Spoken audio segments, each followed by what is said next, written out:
Srimad Bhagavatam, Shiva Prabhupada ki Jai, Om Vishnu Padaya Krishnaya Bhutale Srimati Bhakti Vedanta Swami Namane Namaste Saraswati Devi Gopal Varni Vichandi. Here we say the first chapter. Om Namo Bhagavate Vasudevaya. Bhagavate Vasudevaya. Bhagavate Vasudevaya.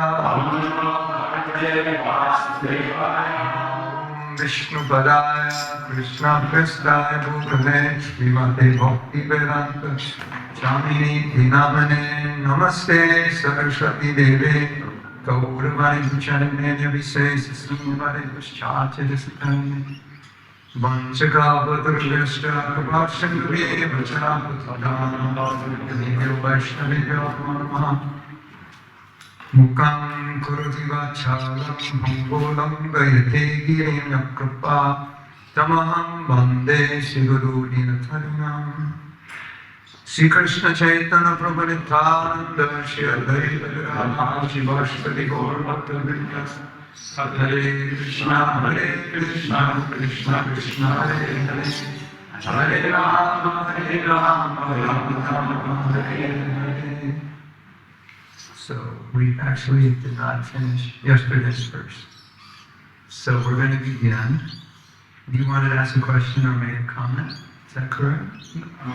Just based on you were discussing at the start of the lecture, the difference between sin and offense, because sometimes seems that we put more emphasis on sin and less emphasis on offenses. They say how offend the body, but they say the effectiveness something since people become condemned. Let me find is that. You mentioned it yourself. Was it in the purport or I just mentioned it? You started class, so we're going to be discussing the difference between offences and sinful activity, and then you get back to it. And then I forgot to discuss it. So, this is a very important point. We'll begin with a question. What do you think is worse, meat eating or offending a Vaishnava? Offending a Vaishnava. Okay, raise your hand if it's offending a Vaishnava. Raise your hand if it's meat eating. Yeah, meat eating is bad. Offend a Vaishnava, you can always get different interest. You basically just wrong. The holy name. No, it's actually big. It's actually it's an interesting discussion.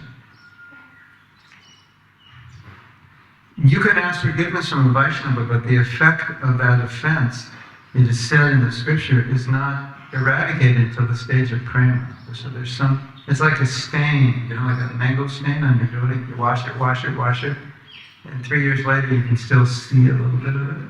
Whereas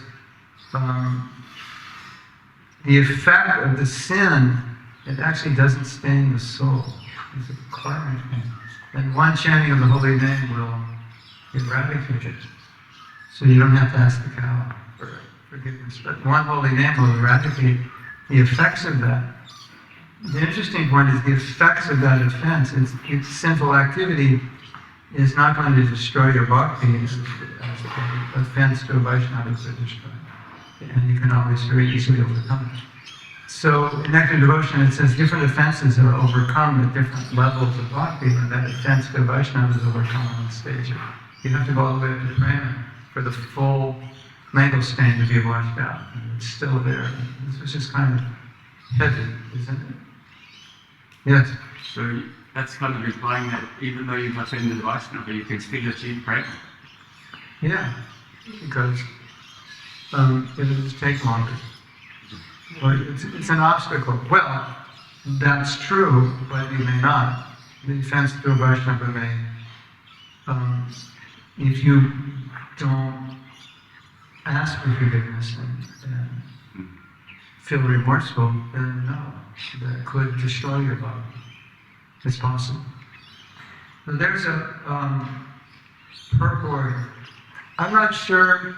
I can't remember exactly where it is. I think it's in the Chaitanya Charitamrita. It's a very interesting purport where Prabhupada lists what you have to do to become Krishna conscious. So basically he's listing the 5 most important activities of bhakti. So you should chant the holy name, hear the Srimad Bhagavatam, associate with devotees, live in a holy place or visit a holy place, and worship the deities.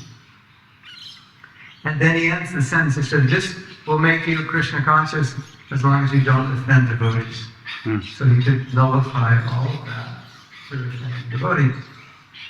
And the real, I think, important question for us is to delineate what an offense means. And, you know, you get married and you criticize your wife or your husband, and that's kind of normal.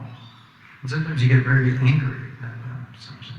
Is that an offense? Well, if that were actually an offense, then we probably shouldn't get married because we'd all offend our way out of Christian consciousness.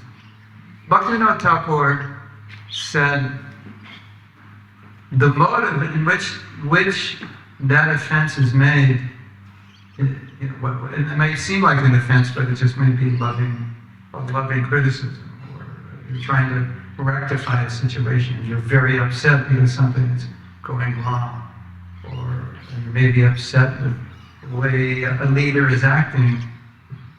But he said the intent is to vilify. If your intent is to vilify, vilify and blaspheme, by definition, they're borderline making up things that are not true. Maybe it's not so borderline. Maybe Christian ripple. You know the definition of blasphemy. Because the way I understood it as a part of it is that you're making things up that aren't true, or you're exaggerating. Something that, like, okay, call a spade, that's one thing. You don't have to broadcast it around the world.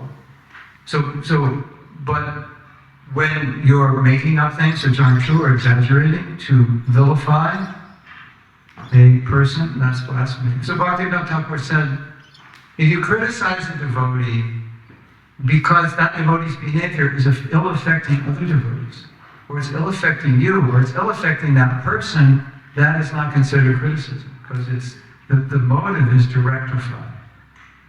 But to just put somebody down for the sake of minimizing their glories, or the sake of broadcasting to the world that this person is bad when in fact they're not, that's considered blasphemy. And that's where that can destroy one's devotional service. I know a devotee, he was very good at blasphemy. He was, he had good grades at blasphemy. It just flowed from his lips like poison. It was just very natural. But he was still engaged in devotional service, and it was very confusing. I thought if you commit blasphemy, you offend a Vaishnava, it would uproot your bhakti. How is it that he's acting this way, but he's still going on? And I thought about it a lot. One answer that I thought of was that if a person is engaged in devotional service and they're always criticizing, then that's the fruit of their blasphemy. Their bhakti is uprooted, it's external. They're doing it, but internally. That's not bhakti, to go around blaspheming, criticizing devotees. So it shows their bhakti is uprooted, even though externally they go through the motions. Many people go through the motions. In India, you'll find many that look very, very Krishna conscious until you get to know them. But they're chanting, they're doing so many, until you get to meet their 12 girlfriends and they offer you hashish. Then you go, oh, okay. Then now I understand where this person's coming from. So externally you can look like a devotee, but internally it may be different. So, yeah. We have the story of Jamil. Jamil was freed from all sins just by saying Narayan. Of course, the goal is not just to be free from sin, but that's why sinful activities are not as detrimental as blaspheming the devotee. You remember that story, Gopal Chapala? He was envious of Srivas Thakur, and he put puja paraphernalia for Durga outside his house because he wanted to blaspheme. He's a worshipper of Durga. He's not really a Vaishnava. And then he came down with leprosy. And then Mahaprabhu one day was walking by him, and he begged for mercy. And Mahaprabhu said, no. You offended my devotee, so you're suffering because of that. If you want to become free from your suffering, you have to ask forgiveness from the person you offended. The same thing with Durvasa Muni. He offended Ambarish. Now this is interesting, because if you know the story of Ambarish, when Durvasa came back, he asked for forgiveness because Vishnu told Durvasa went all the way to Vishnu and said, can you free me from the reaction to this sin, this offense I've made to Ambarish Maharaj? Vishnu said, no, you have to ask him. So he went back to Ambarish and he asked for forgiveness, and Ambarish was kind of like, forgiveness for what? Well, you didn't offend me.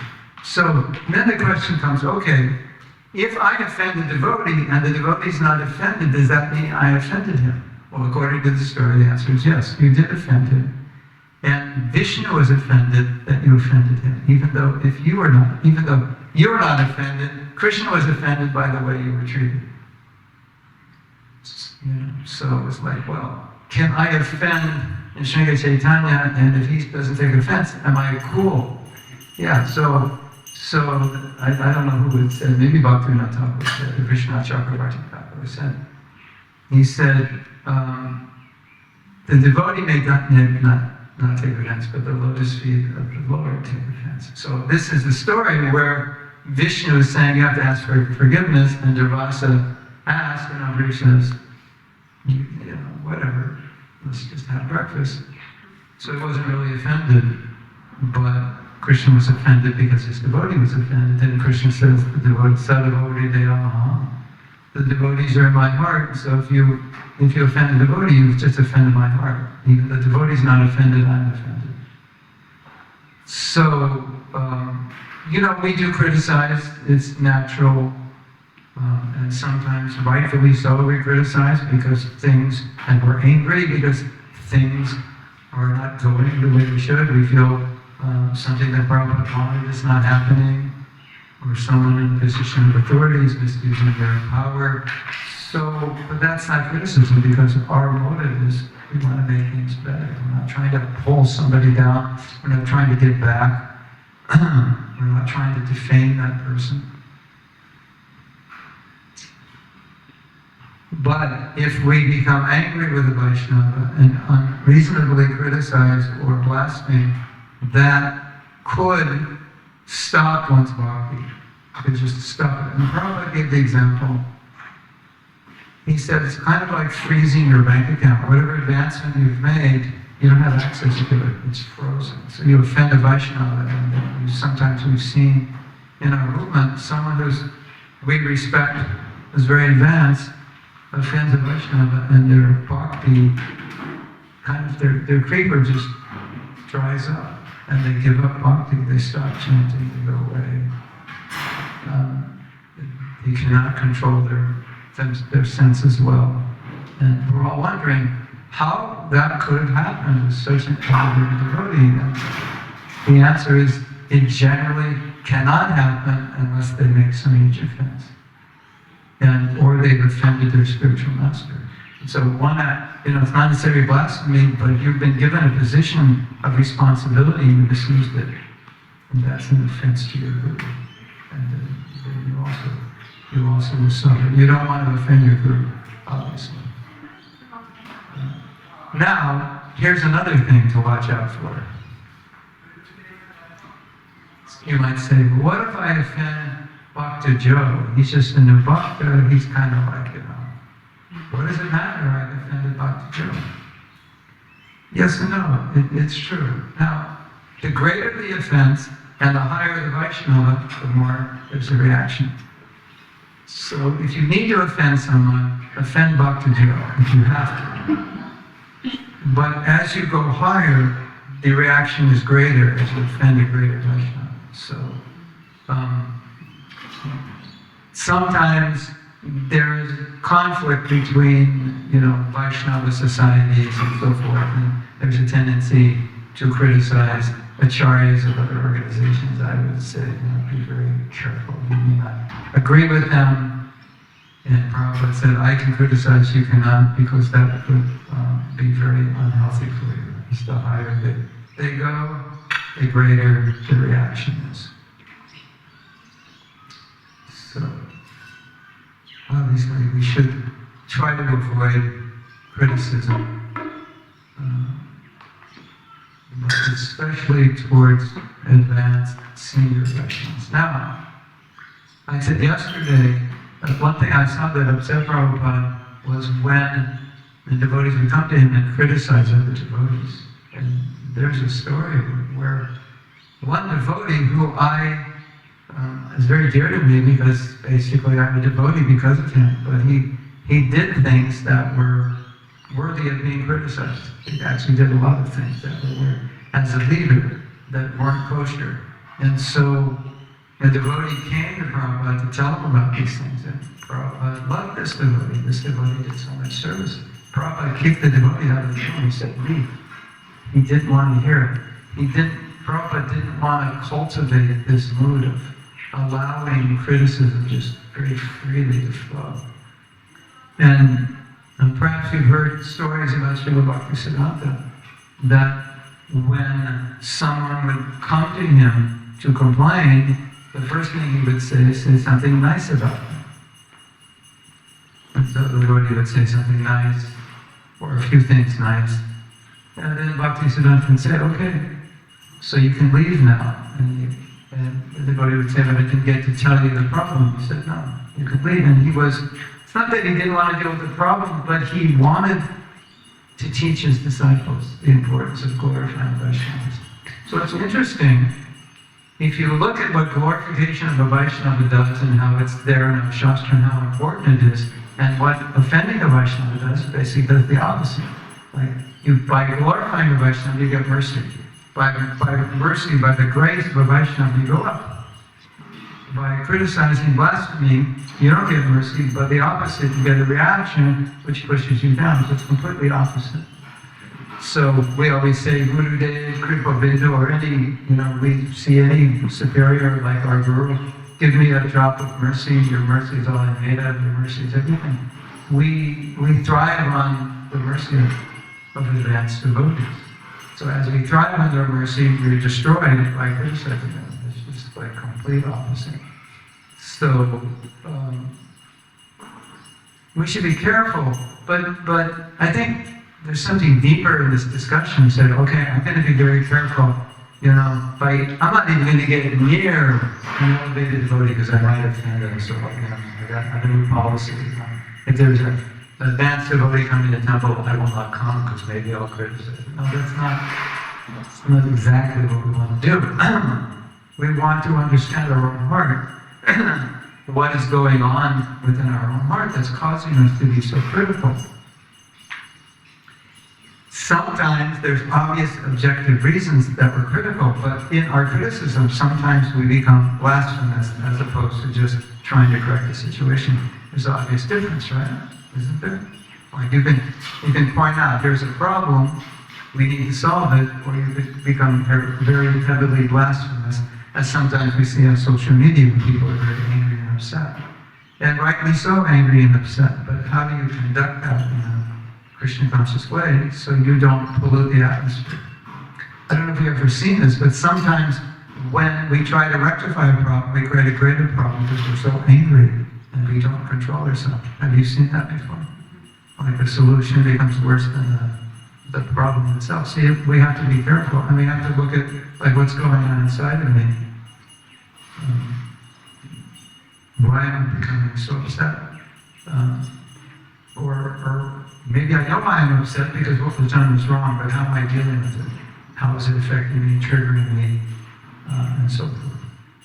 So it's just a caution, I'm not saying things don't go wrong and we don't need to rectify them, but how we do it can affect us.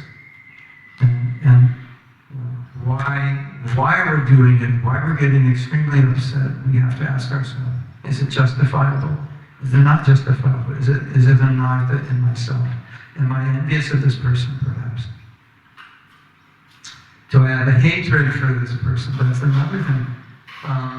Obviously, a devotee is not meant to hate anybody. But we can hate the actions, but we try not to hate the person. So we want to make these distinctions and try to create an environment in our organization and our temples where appreciation is the supreme. And we even appreciate the people that have created problems that we may be criticizing. We appreciate it did something good. There's one thing I've always thought of, I'll share with you, that sometimes amongst God brothers, at least amongst Prabhupada disciples, and I'm sure amongst yourselves as well, we know one another quite well. And so we know all the bad things. We know all the good things we've done, we know all the bad things we've done. When 1978 came and there were 11 gurus, it's like half the gurus, I lived with them around Shaya Ashram, saw all their bad habits and, their problems, So now they're sitting at the Asas and like, does it work for me? So,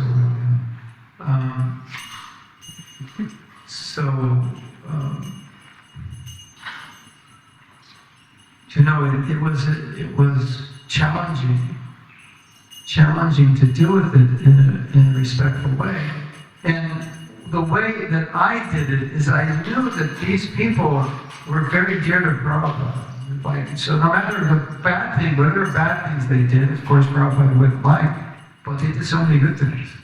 And it made them very dear to Prabhupada. And I was always very cautious because when they would do something bad and people started criticizing, I would say, yeah, that's true, but this person is very dear to Prabhupada. Now Prabhupada's gone, you can't mediate here. But he was very dear to Prabhupada, and even though he did this wrong thing, and Prabhupada's upset with it, he's still dear to Prabhupada, and you should be careful to not criticize someone who's dear to Prabhupada, because that would hurt Prabhupada's heart. Siddhasarup, also, Siddhasarup, Ananda. He left ISKCON still while Prabhupada was here, and as you could imagine, so many senior people were very, very upset with him. And Prabhupada just said, he's my disciple, don't criticize him. They're chanting, they're doing whatever they're doing, they're following, it's okay. Not like in the ultimate sense, Prabhupada would have wanted him within the organization, but Prabhupada said, he's my disciple, I have a relationship with him, which is different than your relationship, because you think, he's deviated or whatever you think, and you're upset about it. But I have a relationship with him, and so many of our God brothers have left. And we think, they left Prabhupada, and they left ISKCON, but who knows what their relationship is with Prabhupada. They did so much service, they touched Prabhupada's heart. As we said yesterday, Prabhupada told the sannyasi who left, he said, I can never forget your service.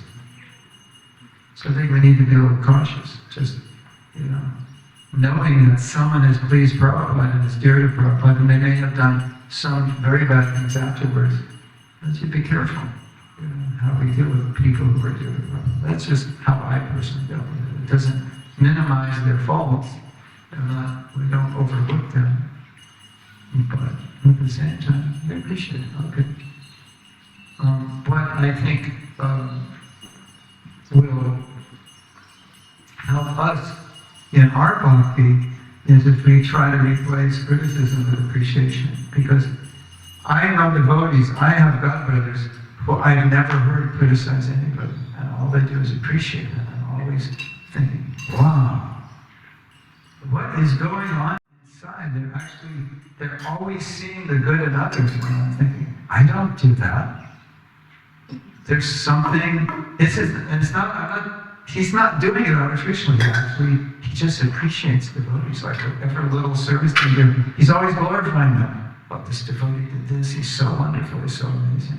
And I think, wow, I like to be like that.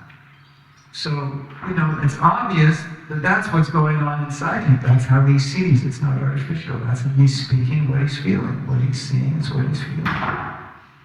And as I thought about it, I thought, yeah, that's humility. When you can glorify and appreciate another devotee in spite of their faults, that's humility. And then I read something by Srila Bhaktisiddhanta that confirmed this. And he said, and he was playing the part of the conditioned soul to teach his disciples. He said, the reason I criticize devotees is I don't have 1 ounce of humility. And so this is interesting. I want to unpack it. People say, what is humility? The bottom line of humility is if one has humility 100%, and this is far beyond what we could hope for today, for most of us, if not all of us.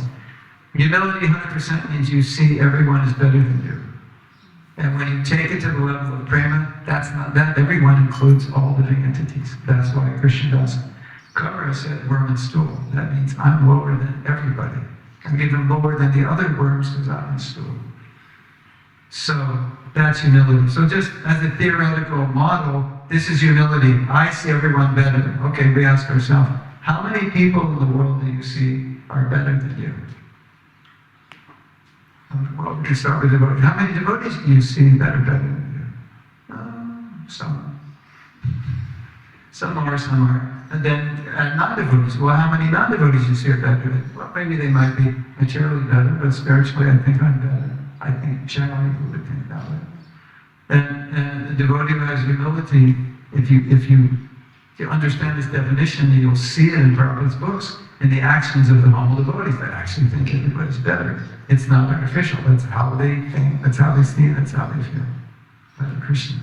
So then Bhaktisiddhanta says, I criticize because I have no humility. I criticize because I see I'm better than somebody. Because unless you see you're better, why would you criticize if you see you're lower? It's harder to criticize, right? So, a long way to go, don't we?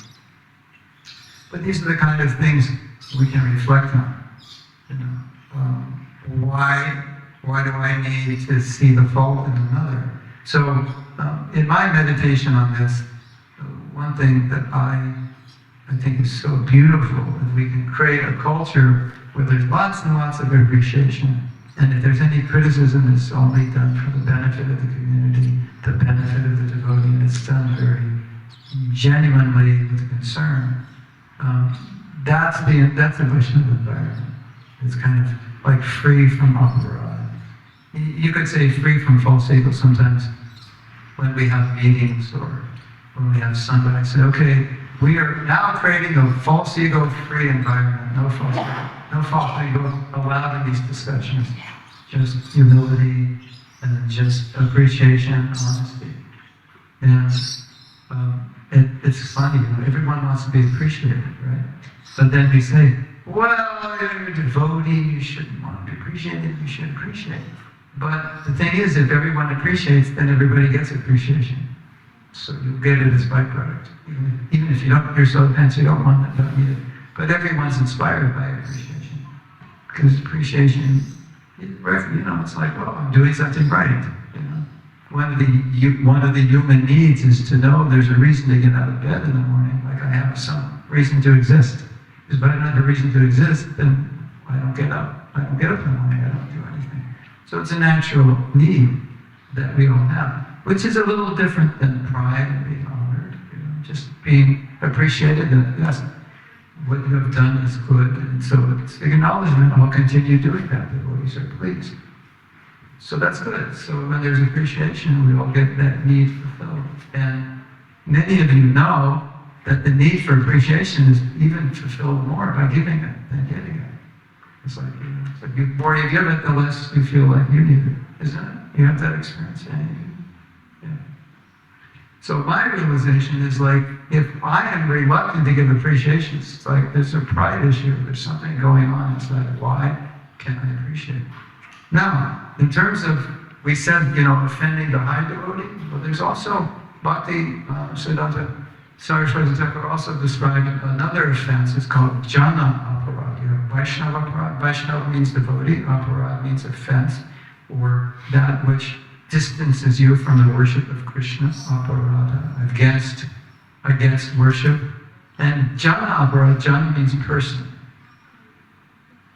Like there was a devotee, one of the early devotees, his name was Bhakta Jana. Just like if John joins, you give him the name Bhakta Jana. But Bhakta Jana, it's actually a person with devotion.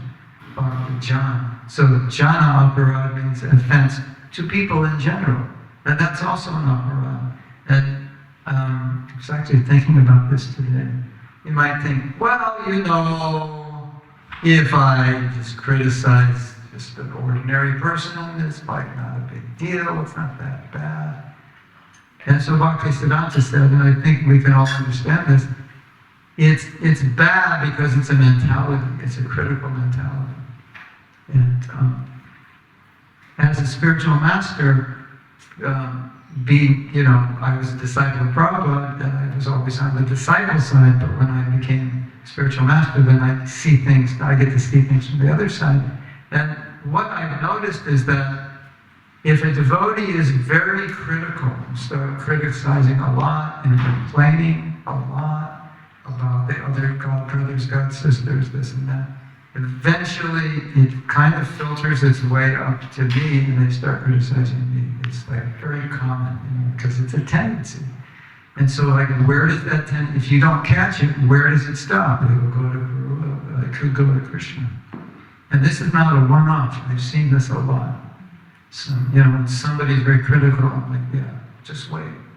On the next one. And if we're not careful, Prabhupada will be the next one. And I think that's already happening. So, when we say don't offend, I offended, my sister. And it's like, then I'm still chanting my rounds. It didn't affect me. But it's a mentality, which, I'm an offensive person. If I don't curb that, where's it going to go? It's just like a wild ball being thrown out. It's going to hit a devotee, could hit some senior devotee. So when Srila Bhaktisiddhanta says, don't offend anybody, Trinadapi Sunichina, it gets in the way of your humility. And it also curbs your tendency to criticize higher Vaishnavas because you're appreciating everyone. It's because it's a mentality. Appreciation is a mentality. And I think many of us know in our maturity in Krishna consciousness, our first stage when we were younger devotees, I don't know if it happens now, it's like everybody's bad, everybody's stupid karmic mediators, etc., etc. Until we realize we're not that great ourselves. And that many of the stupid karmic mediators have some quite good qualities which we could use ourselves. And we're like, okay. So we're starting to become a little humble. And we can appreciate Tamal Krishna Maharaj, we can appreciate the qualities of others. Tamal Krishna Maharaj appreciated Michael Jordan because he was so good at what he did. So it's like, you appreciate a basketball player? Do you watch basketball? No, but I appreciate that he was dedicated and he became expert. So you can appreciate even, you can appreciate so many things. Well, that's part of humility. So it's a mindset. Appreciation of mindset, which comes from humility, which is able to see the good in everyone. When we were in our self-care class, we talked about how Krishna loves us, and naturally devotees say, why would he love me? Like I didn't do anything. And Prabhupada said, Krishna loves you even if you don't love him. And Prabhupada said, look, you got food, right? He gave you food, he gave you clothes, he gave you a place to live. He's loving you even if you don't love him. And so this natural question is, like, why would he love me? It's like, I'm such a, I've done so many bad things. Why would he love me? And what do we know? We know Krishna sees that little drop, that little fire, that little spark of sincerity in your heart. He sees that. He sees you're his son or daughter. He doesn't need the same reasons to love as we do. So the nature of the great person is they see the good. Like you think Krishna would have fun seeing the bad in us? Like Krishna just, Krishna, what are you going to do today? I'm going to meditate on all the bad qualities of all the devotees in New Govardhana. Like what I'm going to do today. Like Krishna, no, of course not. Krishna sees the good. That's the nature of great people. They see the good. If that's the nature of great people, that they see the good, what's the nature of people who aren't so great? They see the bad. So we can moderate our advancement in devotional service by our natural tendency to appreciate. And if it's not there, we can think, okay, we got to do some work so that I'm able to see the good more. There's something, the defect is in my eye. But there's a saying, when you change the way you see things, what you see changes. So we do this exercise, maybe you've done it, where everybody goes around and appreciates one another. And I've done it with people who don't know one another. So they naturally think, well, how can I appreciate them? I don't know anything about them. And I say, well, that's not the exercise. It's not like, oh, I appreciate you. You have a nice kurta. Or I like those neck beads. That's not what we're talking about. I just appreciate that you're here, that you're trying. You're trying to be a devotee. Just like, You got up this morning, you're in the temple room, wow, amazing. That's what appreciation means. You see the sincerity, you see the spark, and you appreciate it. And then that nourishes our own doctrine. We say, it's good. If I appreciate you, it inspires you. It inspires me more. It helps me more than it helps you. Hare Krishna. So that's the aparad versus sin activity. In sin, you chant my holy name, you wash it out. It's not that you continue sinning, but you can wash it out because it's not staining the soul, so to speak. Hare Krishna. And that's kind of the whole class. But I have another story for you about Prabhupada's mercy, which I forgot. Unless you want to say anything or ask a question. I'll have a question when you're ready. Yeah, okay. I want to tell the story, then I'll have a question. You remember yesterday we were talking about Prabhupada's mercy, and I told a story about this devotee who took him like 12 hours to chant his rounds, and Prabhupada said that if it takes him all day, then just let him live in the temple and he'll just chant his rounds. There's another story. Some of you may know this is another. I like telling stories where I was present because at least then I know. I think I know, I remember. I'm not hearing it from somebody and then misrepresenting it.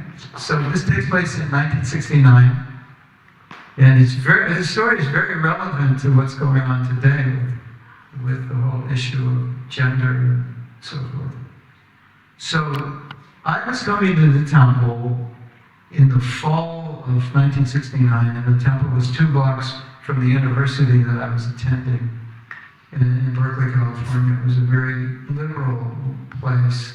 Lots of people would come to the temple. And I would like to hang out with the devotees during the day.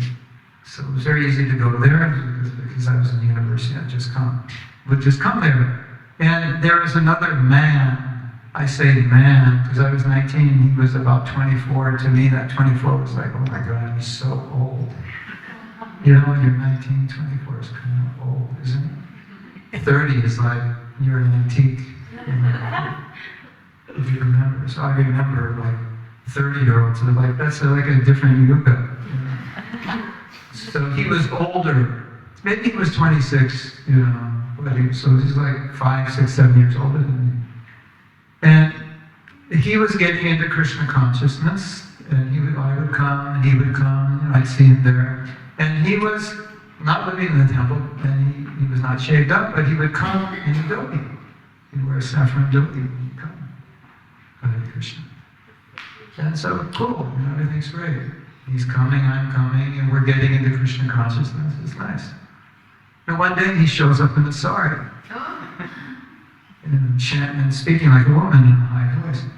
And, hanging out in the brahmachari. So does he hang out in the brahmachari ashram or the brahmacharini ashram? Well, it's kind of uncomfortable for the brahmacharinis because they know he's a man. It's kind of uncomfortable for the man because he's trying to become a woman. And it was a bit confusing. And it was like, this was not a time when, things were strange and strange in those days, but this was not common. This is not in my experience. And then, a few days later, he'd come back in the dhoti. Then a few days later, sorry. Hare Krishna, Hare Krishna, Krishna Krishna. Then the dhoti, Hare Krishna, Hare Krishna. So you could imagine, this is at a time, this is a little more common now, but even not that common, but we're more aware of it. But at that time, we didn't know what to do. Like, what do you tell this person that keeps, should we allow him to come to the temple? Should we tell him, don't come? You have to be a man. So they wrote to Prabhupada. And Prabhupada wrote a very interesting letter. So, this is 1969. This is Summer of Love. It was 67 in San Francisco. It's still quite crazy. Berkeley is probably more crazy than San Francisco. The streets are lined with hippies everywhere. Things are wild. Anything goes. And Prabhupada has to deal with this. And here's, Srila Prabhupada, a sadhu from Vrindavan, having to deal with someone who can't decide if he's a man or woman. What's Prabhupada going to tell him? And you might think Prabhupada would say, just, find another organization you don't fit or whatever. He didn't say that. Prabhupada wanted everyone to be Krishna conscious. So he wanted everyone to find their place. So he told the man, he said, the man and woman, as you look at it, he said, you should decide whether you want to be a man or a woman.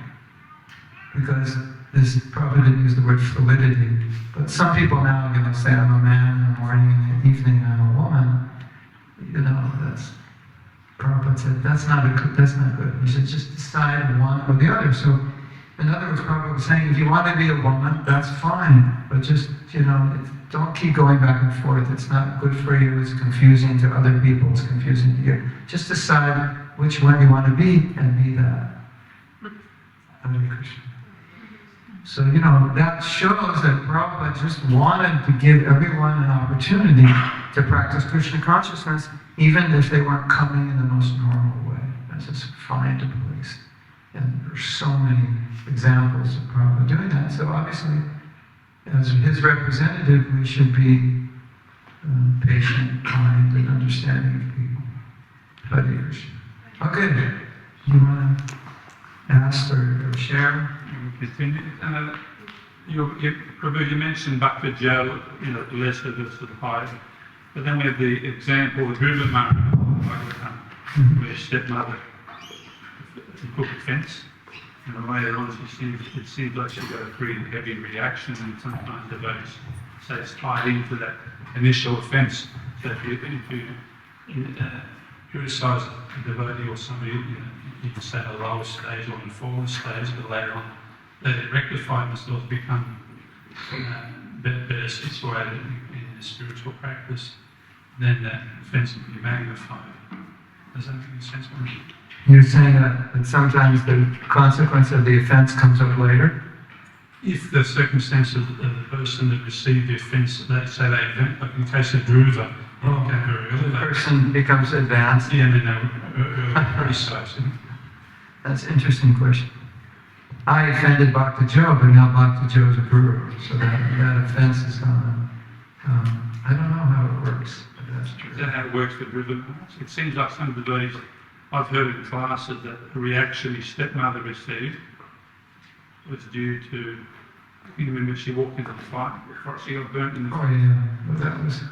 So sometimes it's said that's because of her earlier offence. Because Dhruva became an advanced devotee, so now her offense became more serious. That's how it's explained sometimes. That could be. I don't know any, but maybe. But then, if our parents don't like it, that we become devotees too. Don't become too advanced if your parents don't like you as a devotee, because that's going to hurt them. It's possible. You never know. You never know who Bhakti Joe is going to become. Right? And he might remember, I was Bhakti Joe, you really treated me poorly. Yes? See, even if you would defend Bhakti Joe, it seems like if you're not feeling some pain in your heart that you've offended this person, whoever it is, then you've got a problem. Yeah, exactly. Yeah. Yeah, and that was my point. If we can deal with what's causing that offense in the first place and eradicate it or change it so it turns into appreciation, then we're doing good. It's always natural when we offend someone to look at them and say, well, you deserved it, or it's your fault, rather than say, it's just something in me that's causing me to shoot bullets at you. And even if it's justifiable, like I said, but how we deal with it should be a reflection. Okay, he did something wrong, but how do I deal with it? Do I deal with it kindly, humanely, compassionately, or do I just tear him apart? So these are important points. It's always a sign of weakness when we don't take responsibility for our reactions. And it's interesting. I learned this from teaching forgiveness, that something happens to one person and it turns into resentment, but the same thing happens to another person and it's like whatever. The reactions are different, so it's not that the situation, it seems like, this situation, this person caused this reaction in me. But the person did the same thing to someone else, and another person just said, oh, he's having a bad day, or whatever, don't worry about it.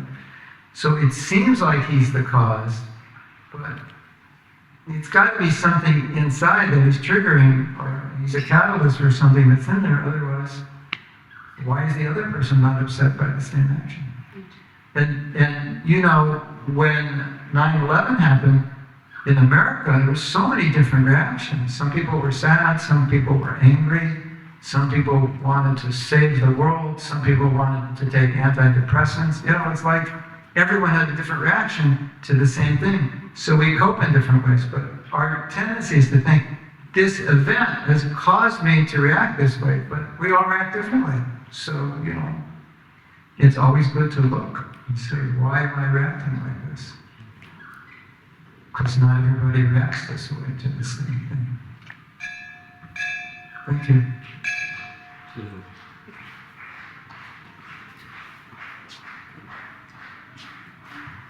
Thank you so much, Nicholas. I just had a question about the mindset thing and how it's a representation of your unconsciousness, whether you see it as positive or negative. What if it's the opposite and you are seeing the positive part a lot? And then how does that play with boundaries and the discernment and so That's a good question. It will be thoroughly answered in the self-care course. Far beyond what I could answer now. But I have to give an advertisement now for self. Because when we say self-care, it doesn't actually represent properly what we teach. Because we teach about self-compassion and self-acceptance and self-love. So when you have self-acceptance, self-compassion, self-love, you will know where your boundaries are. You'll automatically know. Because the definition of self-care is you would not do anything which would be harmful for yourself. And so, if you have to create boundaries in the self-care mode, you won't do it in a critical, demeaning way, because that would also harm you. Because if you're angry or upset with someone, you're upset, right? So you would say, okay, I can acknowledge what this person is doing is wrong, but in order to preserve my sanity, I'm not going to go there and obsess on it, but I'm just going to say, here are my boundaries, and if you step over it, then I'll have to distance myself. But I don't go home thinking, well, that person's so bad, because that will destroy me. So,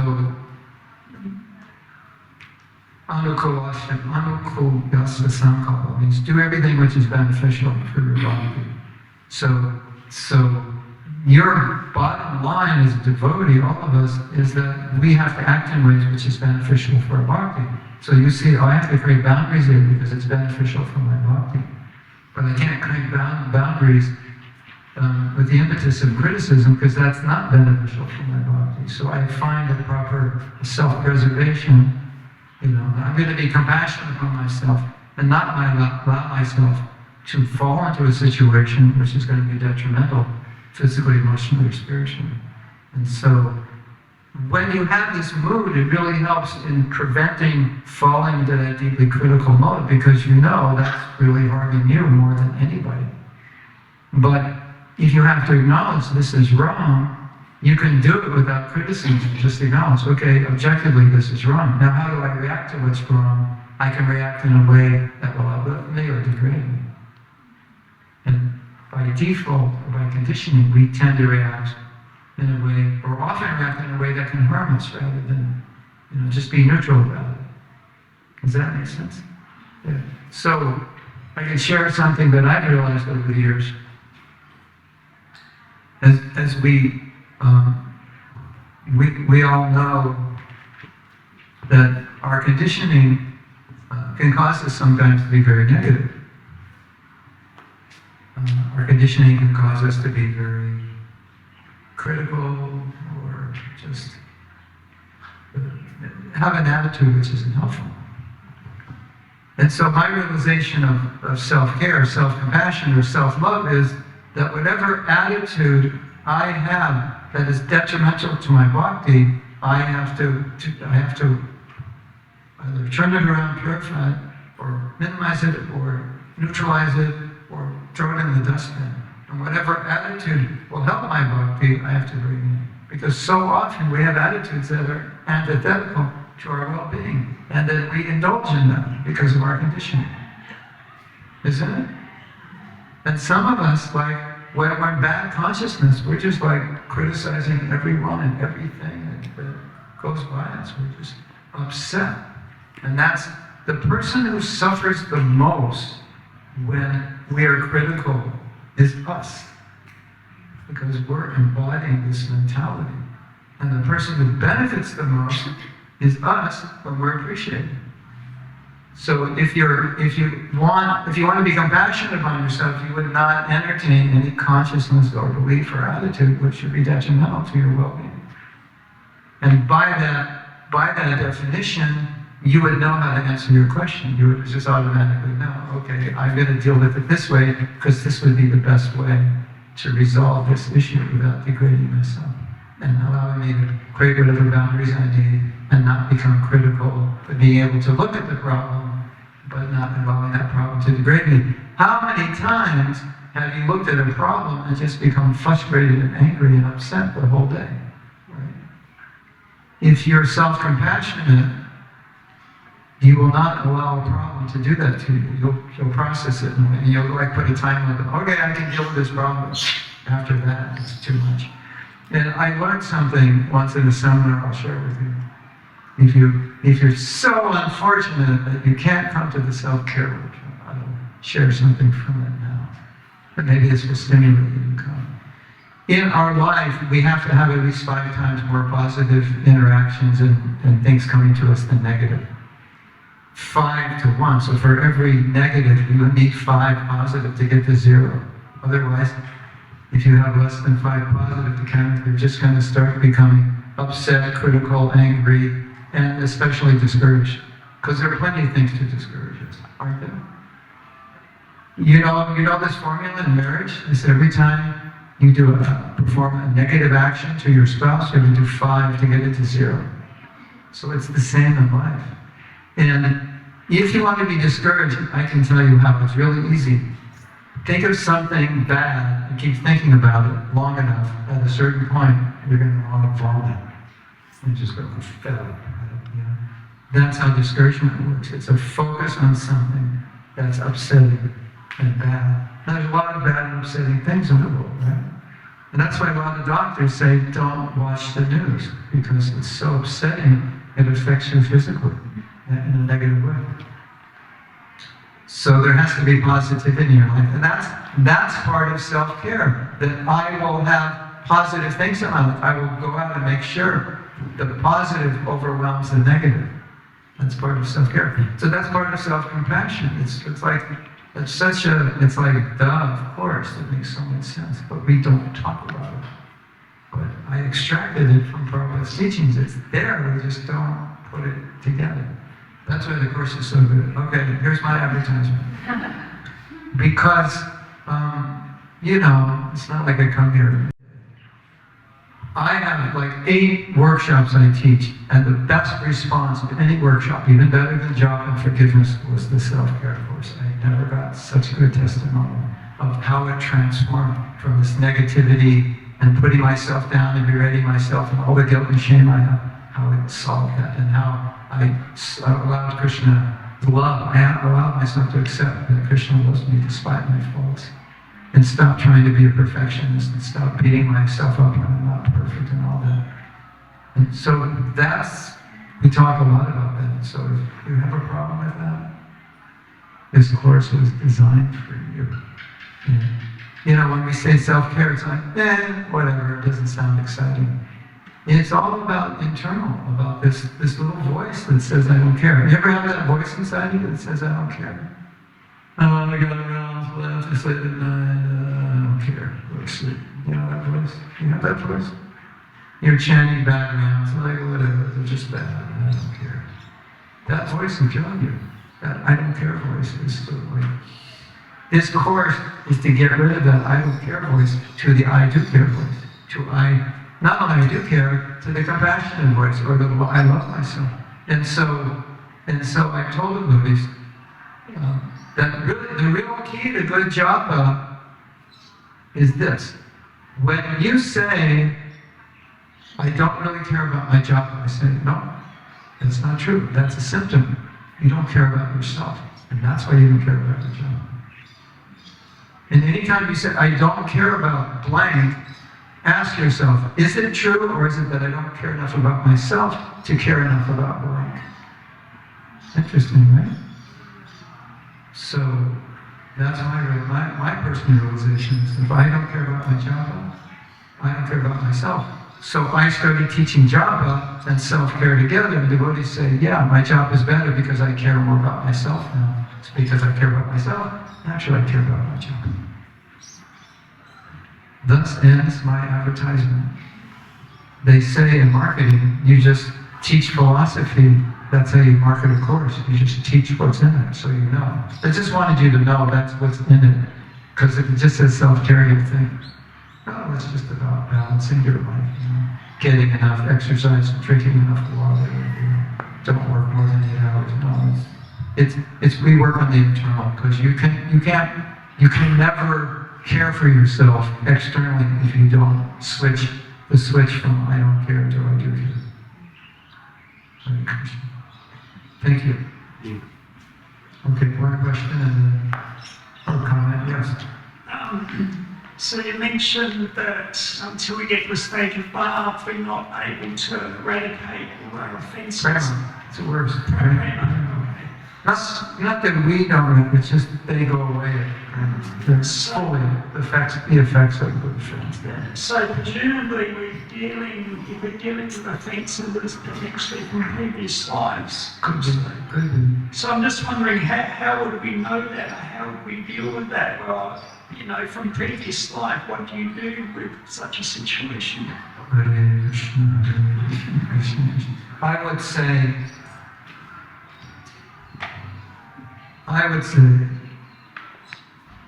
everything is in the holy name, and every offense we make blocks us from being able to chant purely. So I would say in this life, be very careful to honor and appreciate the devotees. Don't offend the deities, don't offend devotees, don't offend the name, don't offend the Dham. And it will enable you to chant more purely, and that pure chanting is going to do everything. I didn't really understand this until I started teaching about japa. Now it's time for a japa course. Hello, my name is Japa Man. So in the japa course, one realization became very clear that everything's in the holy name, and everything else we do is either going to help us chant or hinder our period of chanting.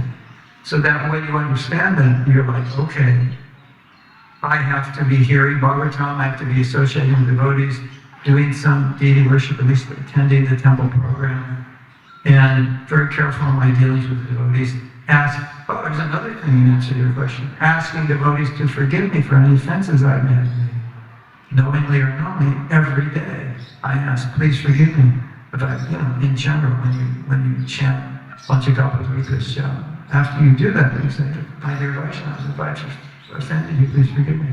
And you keep it clear, so that your chanting is pure. Your chanting is pure with everything. That's to realize the goal of Bhagavatam, if your chanting is pure. And for those of you who don't know, Prabhupada said, okay, we're going to go a little over time, but it's worth it, because I don't come here all the time. Okay. So, Panchakapaturikas, that prayer, when we were young devotees, we didn't say that in the morning, and I'll tell you the story of why we say it. Would you like to hear it? This is ISKCON history at its finest. From Japa. If you should come to the Japa retreat, if you have the feedback, you should come. We give a money back guarantee that your Japa doesn't improve. Get your money back. It's really good. It's hard for me to say it's really good because I'm teaching it, but the holy name is really good. If I can help you chant it well, it's really good. So anyway, 1970, Prabhupada made sannyasis. They're all young men. And every time the sannyasi went anywhere, every devotee would pay obeisances. So by like 1972 or so, the sannyasis went to Prabhupada and said, this is very awkward for us and uncomfortable. If we walk into the temple, all the devotees bow down. When we walk out of the temple, all the devotees bow down. When we, go here, go there, they all bow down. The Prabhupada said, okay, here's what we'll do. Every morning, we'll pay obeisances to the Vaishnavas, and that will cover you for the whole day. So next time you see Maharaj, you say, Maharaj, I'm covered.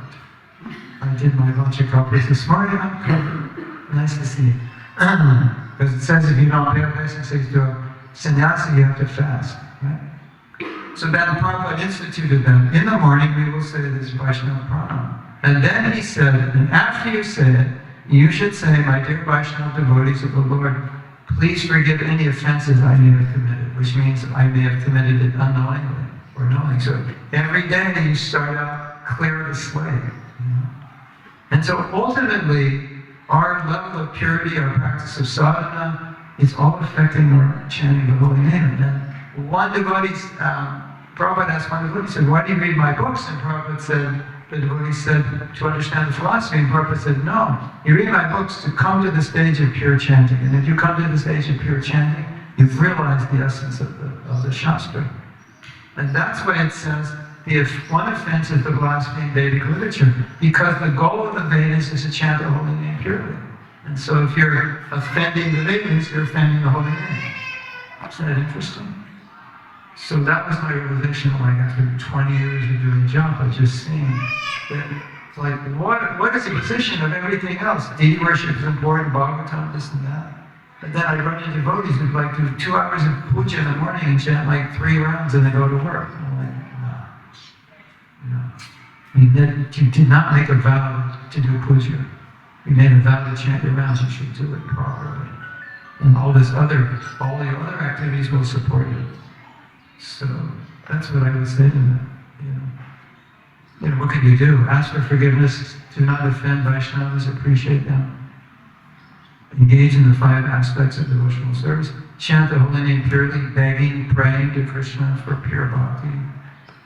And, praying that someday I can cry, my heart will melt, stone heart will melt. If your stone heart melts with the holy name, wow, congratulations. You made it. You fulfilled Prabhupada's desire and Bhaktivinoda Thakur's desire. Chant the holy name once in ecstasy. Yes. Thank you. Srila Prabhupada ki jai, Jai Guru Premanandi, Hari Hari Bol.